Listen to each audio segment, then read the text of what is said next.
পৃথিবীর বহু দেশ আছে যেখানে সরকার পরিবর্তনে খুব মেজর কোনো সমস্যার হয় না, কিন্তু আমাদের মতো দেশে ভাবুন একবার যে এই মুহূর্তে বাংলাদেশের যে অর্থনৈতিক অবস্থা, এই মুহূর্তে বাংলাদেশের যে সামাজিক অবস্থা, এই মুহূর্তে বাংলাদেশের জনগণের বিভিন্ন বিষয়ে যে আকাঙ্ক্ষা, বিশেষ করে আমাদের তরুণ প্রজন্মের, এটা পূরণ করা খুব সহজ কি? আমার বিবেচনায় খুব কঠিন।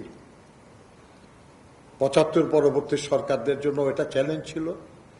স্বৈরাচার বিরোধী আন্দোলনের ৯০-এর গণঅভ্যুত্থানের পরে যে সরকার, তাদের জন্য চ্যালেঞ্জ ছিল। বিভিন্ন সময়ে এই চ্যালেঞ্জ ছিল, কিন্তু এবারের চ্যালেঞ্জ সম্ভবত আরো বেশি জটিল, আরো বেশি কঠিন।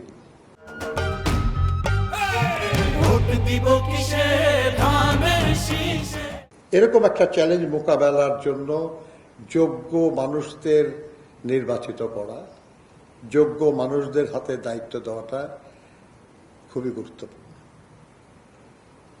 অভিজ্ঞতা এখানে বড় কাজ করবে। আমার বিশ্বাস সেটা জনগণ বিবেচনা করবে। এটা আমরা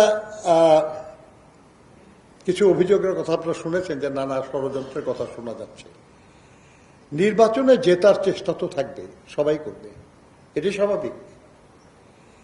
কিন্তু এর মধ্যে যদি নৈতিকতা না থাকে, এই চেষ্টা মানে মারি ওড়ি পারি যে কৌশলে,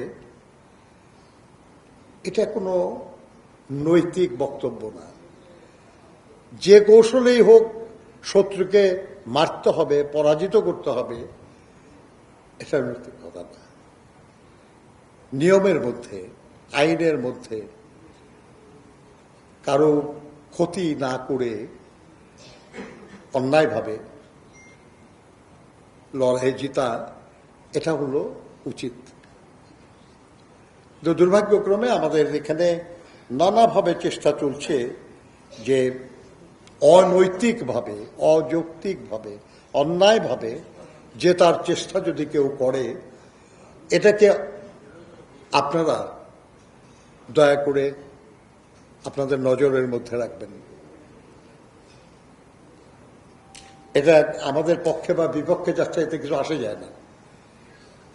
যেটা আসে যায় সেটা হলো এত প্রাণের বিনিময়ে যে সুযোগ আমাদের সামনে এসেছে, এই সুযোগ যেন কেউ অনৈতিকভাবে ব্যবহার করে কোনো দল বা ব্যক্তির স্বার্থে নিতে না পারে। এটা হবে আমাদের সবার চিন্তা।